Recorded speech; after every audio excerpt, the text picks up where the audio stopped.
Bonjour Madame Catherine Lefebvre. Bonjour. Merci d'avoir accepté de parler au Montréal africain aujourd'hui. Ça me fait plaisir. Vous êtes infirmière de liaison spécialisée en don d'organes et de tissus. Exactement. Expliquez-nous c'est quoi? En fait, je suis infirmière de formation.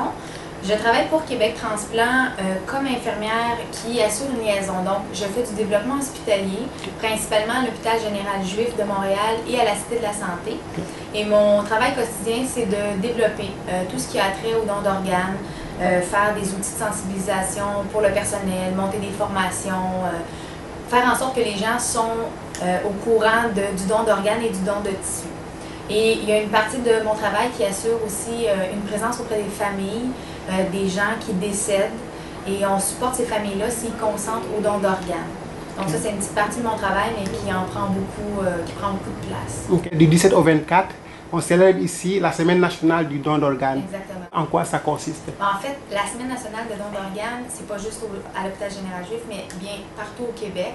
C'est une semaine très importante pour sensibiliser la population du Québec et les professionnels de la santé au don d'organes et au don de tissus. Okay. Donc cette semaine-là est très importante pour faire une visibilité sur le don d'organes. Okay. Et on essaie d'organiser plein d'activités durant cette semaine-là pour justement que les gens soient au courant que le don d'organes c'est important et que c'est un sujet assez important, si je peux dire.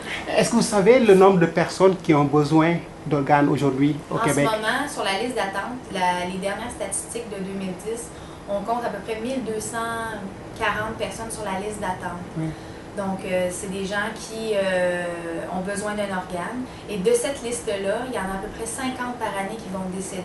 On dit qu'aujourd'hui, on a un déficit de donneurs d'organes. Il y a le nombre de gens qui ont besoin d'organes, ça augmente, il y a un déficit de donneurs. C'est quoi la cause selon vous? Mon Dieu, il peut y avoir des causes qu'on ne connaît pas, mais on a noté dans les dernières années qu'effectivement le nombre de donneurs diminue. C'est attribuable à beaucoup de choses.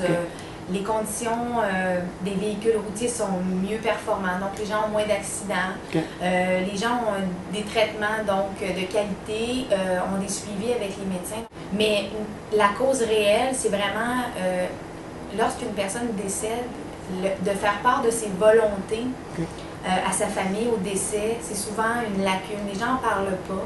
Donc quand arrive le moment fatidique puis qu'on aborde les familles, malheureusement, on n'a jamais pas qu'on n'a jamais de réponse favorable, mais on a beaucoup de réponses défavorables. Les gens ont une méconnaissance sur le don d'organes, donc vont dire non au processus, ils ne voudront pas faire le don.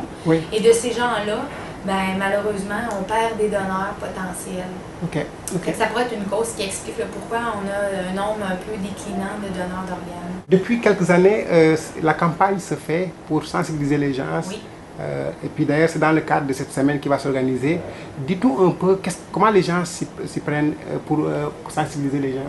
En fait, comme mon rôle à moi, j'organise des conférences, par exemple, avec des professionnels, des pharmaciens, des médecins qui vont donner des formations pour les professionnels. On organise souvent des kiosques dans les hôpitaux, ou dans les centres d'achat, ou dans des endroits, dans les écoles, pour former, pour sensibiliser. On a une multitude de choses qu'on fait. On va se promener sur les départements, par exemple, dans l'hôpital pour sensibiliser. Ce sont des exemples qu'on peut faire durant la semaine de don.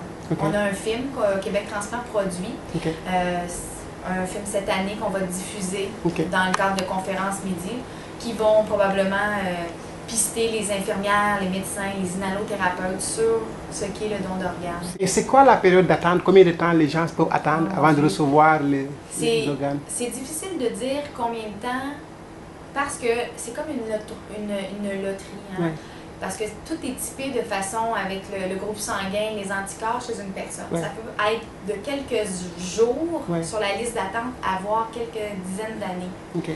C'est sûr que chaque organe a une moyenne d'attente. Ça peut varier autour de 2-3 ans pour un cœur, voire 5, 6, 7 ans pour un rein. Donc c'est dur, mais c'est vraiment une loterie. Lorsque une personne décède, il faut que toutes les conditions soient gagnantes pour que le receveur, on offre l'organe au receveur. Donc, la grosseur de la personne, le gabarit. Donc, est-ce que ça va être un cœur qui va être trop petit ou trop gros pour une personne qui est petite ou grosse? Ça va toujours dépendre. Il y a beaucoup de critères qui rentrent en ligne de compte. Mais une chose est sûre, c'est que quand quand on a l'appel pour dire que c'est l'organe, c'est vraiment une chance inouïe. Je reviens sur les chiffres là, vous dites à peu près un peu plus de 1000 personnes qui en ont besoin. C'est une population d'environ 7 millions au Québec. Exactement. Mais normalement ça devait être facile à régler, je crois, non? Qu'est-ce que vous pensez? Non, vraiment pas. Ouais. Vous savez, la transplantation, c'est un traitement maintenant qu'on va offrir aux patients qui sont à des stades terminaux. Donc, en offrant la greffe, on augmente de façon considérable le nombre sur la liste d'attente. Et puis, régler le problème avec 7 millions de personnes, c'est quand même beaucoup de monde. Et ça, c'est vraiment des gens avec le stade critique, là, à 1250 personnes sur cette liste d'attente-là. Donc, ça fait que avec 119 donneurs qu'on a eu l'année passée, on ne peut pas vraiment régler notre problématique rapidement, malheureusement. OK. Et comment les gens viennent s'adresser à vous pour se porter volontaire, pour donner de... Comment ça se passe? À peu près, il y a plusieurs moyens. Premièrement, il y a la carte d'assurance maladie. Lorsqu'on la tourne derrière, on peut signer notre carte et faire, dans le fond, le consentement avec la carte d'assurance maladie. Ce qui est très important, c'est d'en parler à sa famille parce que lorsqu'on est décédé, si on n'a pas fait mention de ses volontés, il n'y a personne qui va pouvoir le savoir. Parce que souvent, lorsqu'une personne décède ou qui est aux soins intensifs ou à l'urgence, on n'a pas accès à cette carte-là. Donc, il existe le registre des notaires où les gens, lorsqu'ils font leur testament, peuvent s'enregistrer auprès de leur notaire et faire mention s'ils veulent donner leurs organes ou leurs tissus au décès. Et il y a une troisième chose qui est arrivée de bien. Il y a eu la loi 125 qui a été officialisée en fin février de cette année. Et cette loi-là va aller toucher les 7 millions de la population du Québec pour, au renouvellement de la carte d'assurance maladie, de s'inscrire à ce registre-là. Donc, les gens, lorsqu'ils vont faire leurs photos, vont pouvoir apporter cette feuille-là et dire « Moi, j'ai consent, je signe, je donne ce formulaire-là » et ça va être enregistré dans un registre national de dons d'organes et de tissus. Ce qui fait que lorsque le moment fatidique arrive, nous, comme infirmières de liaison, comme personnel chez Québec Transplant ou chez MA Québec, on a accès à ces registres-là parce que c'est quand même confidentiel. Et on peut arriver devant les familles et dire, saviez-vous que votre père, votre mère, votre frère, votre soeur était inscrite au registre des notaires ou au registre national des dons d'organes et où avait signé sa carte. Mais la plus grosse chose, c'est d'en parler à sa famille. Si vous voulez consentir aux dons d'organes, c'est très important d'en parler, de le dire de son vivant, pour que, à notre décès, si on n'a pas accès à ces choses-là, au moins les gens le savaient. C'est très important. Est-ce que vous pensez qu'il y a un problème culturel, bon, je ne sais pas, lié à la religion, ou est-ce que vous n'êtes pas confronté à ces problèmes-là que les gens sont réticents? On est souvent, surtout à l'hôpital Général Jules, qui est un hôpital multiculturel assez impressionnant, on est confronté à plusieurs ethnies. Et on a des cultures, on a des façons, des philosophies de voir la vie et la mort qui est tout à fait différente. Mais chaque religion, chaque culture a sa façon.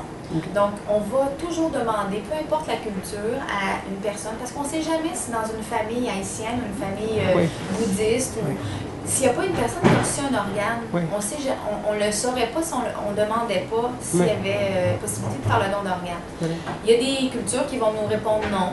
Puis on va juste s'informer du pourquoi. Des fois, il y a des fausses réalités ou des fausses croyances qui sont là. Et on les démystifie juste pour être sûr que les gens ne restent pas sur un préjugé. Puis si c'est vraiment un non et que c'est vraiment leur décision, ben on va les accompagner là-dedans sans problème. Puis il n'y a pas de discrimination. On les accepte, puis c'est sans problème. On ne fera pas un préjugé avec ça. Au moins, on va l'offrir à ces communautés-là, comme à toutes les personnes, dans le fond, qui décèdent. On ne fait pas de stigmatisation, que vous soyez n'importe quelle religion et d'ethnie. On va l'offrir comme à n'importe quel citoyen. Revenant sur la question du don d'organes, la semaine du 17 au 24, quel message aimeriez-vous lancer à toutes ces personnes qui vous regardent? J'aimerais que les gens puissent prendre quelques minutes de leur temps durant cette semaine-là pour pouvoir discuter avec leur famille de ce sujet-là. C'est un sujet délicat, mais qu'il faut à un moment donné s'asseoir et dire c'est quoi mes volontés si un jour j'allais décéder. Bon, c'est une fatalité qui va tous nous arriver, mais au moins de savoir que nos proches savent nos volontés, je pense que c'est important.